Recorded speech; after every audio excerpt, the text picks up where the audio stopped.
L'ESMG a hérité de l'ancienne formation des techniciens supérieurs en mines et géologie de l'ex-ENSTP, qui a débuté en 1973, en même temps que celle des ingénieurs des techniques, dont la formation sera interrompue en 1984. Depuis 1997, l'ESMG forme des ingénieurs de conception en plus des techniciens supérieurs dans les secteurs miniers et pétroliers. Selon le décret numéro 96/678 du 4 septembre 1996 portant création de l'Institut national polytechnique Félix Houphouët-Boigny, l'ESMG est chargé de la formation des techniciens supérieurs et des ingénieurs de conception dans les domaines des mines, de la géologie et du pétrole ou de toute autre spécialité connexe. L'ESMG est l'émanation d'une volonté affichée de développer les domaines miniers et pétroliers en Côte d'Ivoire et sur le continent africain. Il est le résultat de la synergie d'action des professionnels des domaines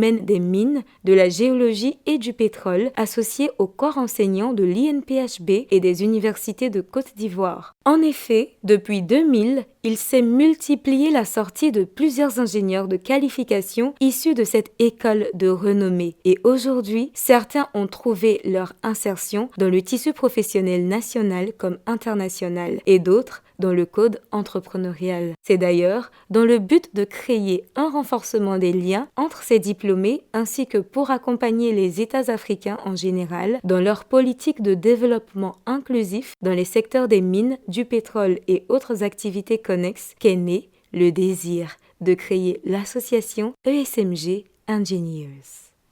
Notre association, pour parler de ses buts, je dirais que notre association a deux buts principaux. Le premier but, c'est une amicale, donc resserrer les liens entre les diplômés qui sont sortis de l'école. Et le deuxième but, il est essentiellement professionnel. Voyez-vous, aujourd'hui, ESMG Ingénieurs se positionne comme une force de réflexion vive pour l'État de Côte d'Ivoire. Nous avons, comme je disais tout à l'heure, environ 400 ingénieurs positionnés dans tous les niveaux de l'administration publique, dans tous les niveaux des organisations privées.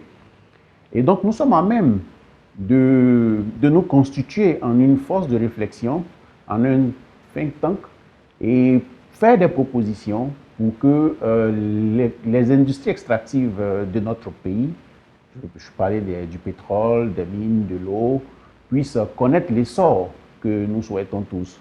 Donc aujourd'hui, à travers même des organisations comme ESMG Ingénieur Morning, nous essayons d'appeler nos membres, sinon les inviter à entreprendre, de sorte à ce que le tissu des entreprises dans ces industries extractives-là se renforce et que demain, l'émergence que nous visons tous, nous puissions l'atteindre.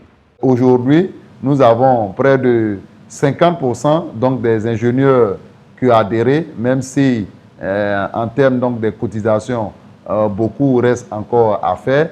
Et notre objectif, c'est d'avoir près de 70 à 80% donc, des ingénieurs qui forment un réseau fort, puisque nous avons aujourd'hui près de 500 ingénieurs donc, diplômés de l'ESMG qui sont en activité dans tous les secteurs et à des postes de responsabilité très élevés.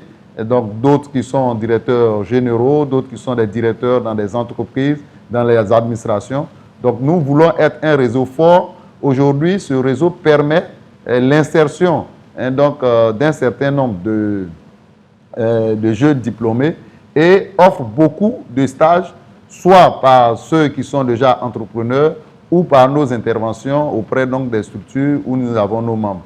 Nous n'épargnons aucun domaine et ça aussi, il faut le reconnaître que les ingénieurs des mines ont quand même de grandes capacités d'adaptation et nous pensons que nous pouvons faire beaucoup de choses. Donc, en renforçant notre réseau professionnel, nous permettons à nos cadets, comme je l'ai dit, d'avoir des opportunités de stage et de travail, mais nous contribuons fortement à la formation de l'ESMG, qui est aujourd'hui un centre d'excellence de la Banque mondiale. Donc, beaucoup de nos membres sont donc des intervenants, des enseignants, des vacataires au niveau de l'ESMG et nous devons proposer des améliorations donc, dans les programmes.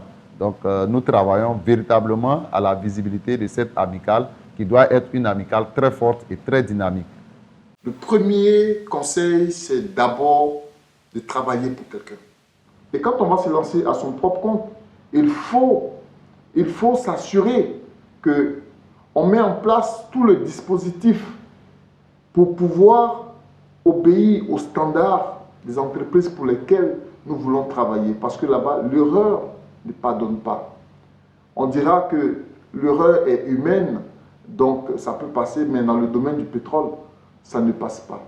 Parce qu'une seule seconde qu'on perd sur un chantier de forage, ça coûte des millions de francs CFA. Donc il faut avoir beaucoup de rigueur. Et donc on ne peut pas se permettre de ne pas être une entreprise rigoureuse. Donc ceux qui veulent entreprendre dans ce domaine, moi, je les y invite, mais il y a des étapes. Formez-vous chez quelqu'un et ensuite mettez-vous à votre propre compte. Je vous remercie. Soline est une entreprise ivoirienne spécialisée dans la promotion et la fourniture de solutions environnementales. Notre expertise est diversifiée et elle couvre le traitement de l'eau, la gestion écologique des déchets et l'énergie. Nous proposons des services d'ingénierie, la fourniture d'équipements et aussi des prestations. Pour vous expliquer en fait comment je suis arrivée à l'entrepreneuriat, dès le début de ma carrière professionnelle, les postes que j'ai occupés étaient orientés qualité, hygiène, sécurité et environnement. J'ai eu la chance de travailler dans un groupe spécialisé dans l'environnement en tant que responsable du service gestion de déchets industriels et pétroliers. Cette expérience m'a permis de toucher du doigt un peu certaines réalités et les défis auxquels les industriels étaient confrontés. Avec mes cofondateurs, associés de Soline et un réseau de partenaires nationaux et internationaux qui sont spécialisés dans les métiers de l'environnement et dans les technologies, nous avons mis en place Soline. Nous avons créé Soline en 2007.